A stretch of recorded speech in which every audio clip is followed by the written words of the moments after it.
Hello guys. Today we will be discussing about the Google Auth. What is a Google Auth and what is the purpose of this and how we can use it in Spring Boot. Let's get started.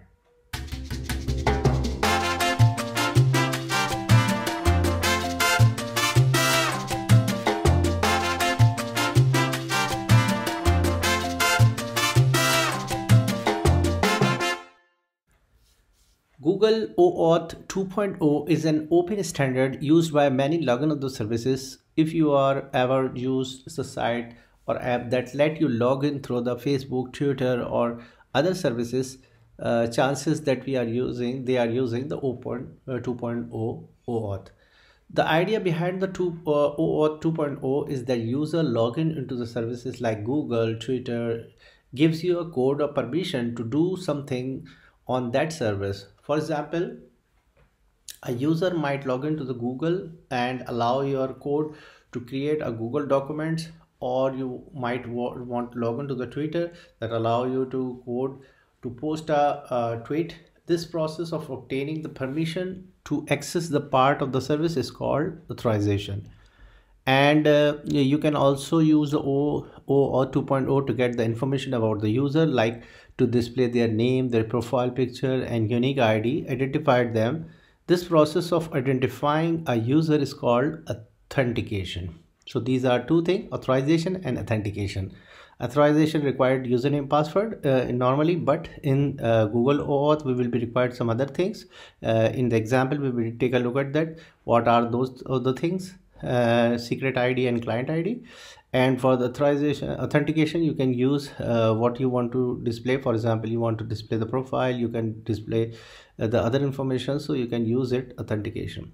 Google provides you the OAuth 2.0 server that let the user log in, as well as to set the libraries that interact with the server. This tutorial gives us the Google OAuth 2.0 Java library to let the user to log in their Google accounts. The Google 2.0 library lets you to avoid handling the registration and login yourself. Okay, so normally every site required the username and password, so you definitely has to be sign up with their information. But by using these other services, it do not require any type of registration. Instead, you can use these services and their information will be get the other websites. Instead, you can directly use user to log in to Google login page and then ask the Google login page to redirect back to your page. So this is a flow diagram. Excuse me. This is a flow diagram. Your application, the user come to your application, and then it asks you the request token from the Google server, the user and pass the user ID and context. So these are basically some information, the client ID and secret ID, which is already provided by the Google servers. So you just need to pass that. So once you pass that, the authorization code will be get back to this site, and then you can use this token for next subsequent call. So you can display you can call any library from the Google once you have a token, and token has an expiry.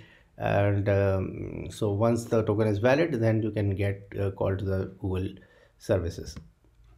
And the client ID and secret ID, open the Google GCP credential page. So you can go to the credential page, and then you can create the credential, and then you can get the client ID and choose the application, web application, or any other application, and give you the client name, and this can be used and can be changed later. The list of the URI on the page tell you the Google what is URL to your code might be redirect to you after login. So it will ask you the redirect page. The prevent the attack from preventing by you. But now you can use this. So this is basically your local page. The Google once authenticated, then redirect to this particular page. So note the client ID, secret ID are being used as a username as password to log in the Google services, and then save your setting. Environment variable. There are some two environment variables. As we discussed in the last slide, we require the client ID and secret ID. These ID provided by the Google. So you just need to pass these two information and this information, once you pass this information, the Google will actually identify you by these two IDs. So the idea behind that, you cannot be able to save these ID into your config file, because once you have saved this information into the config file, so it will be available to GitHub user. Everybody can see this your client ID and secret ID. For hiding this information, you can use environment variable. Environment variable are being used by the local user to set up the environments on your local, and then pass these variable instead. So we can see in the example how we can pass this variable, and then you can access the code properly. So this is a code which I have made for you. Let's take a look at that, how we can see the code. So this is basically a project. This is a Spring Boot project, and we have created a Google Auth example. So we have a server, we have a Auth library. First, take a look at the pom.xml. The pom.xml, we actually are using the servlet, so we can use the servlet dependency, and then we can use it the Google Auth library, the com.google.apis and server Auth2 services. So this is a version, and this is a servlet, Google OAuth 2.0 servlet. So you can use the OAuth client library and servlet. So these two required, and this is a server. So we are using the Jetty server. So you can use the Jetty dependencies. So these are main things that required.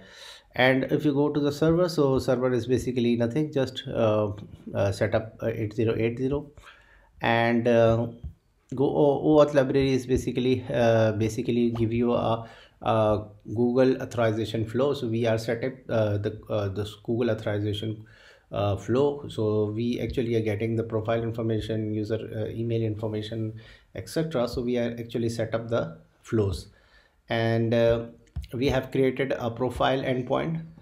So you can see the, if you can localhost 8080 and then put the profile, then this page will be displayed accordingly. If you already log in, then definitely some information will be displayed, otherwise it will go to the is not logins, and then it will be redirect to the particular page. So these are the new flow, and then it will be asked you the credentials. So let's take a look at the example. Once you run this application, you can go to the localhost 8080 and profile. Okay, so once you page this login, you can see the OAuth 2.0 example, and then it will be asked you to login with the Google. So once you click to this, so it will go to the account.google.com OAuth library. So it will show you this page and asking you for your username and password and for your account information. So for example, if you want to log into this page, so click to this page. So once you get this, and it will redirect to the particular page, and then you can see their accounts information. You can see, so you can see the ID, the email address. So you can use any other account. For example, if you want to use any other account, so it will give you their detail as well. So as you can see, these are details. So if you can take a look at the credential page, so this is basically Google Cloud page. You can go to the credentials, API/credentials. You can find the API and services, and then credentials. And then I have created a one credential. It will give my client ID another.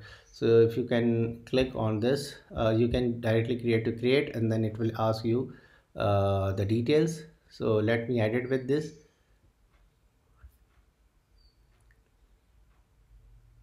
So these are very critical information, and once you have have this information, so you can set up these into the environment. So go to the edit configuration, and then you can use the environment variable. So you can pass these two as an environment variable, or you can set through the console.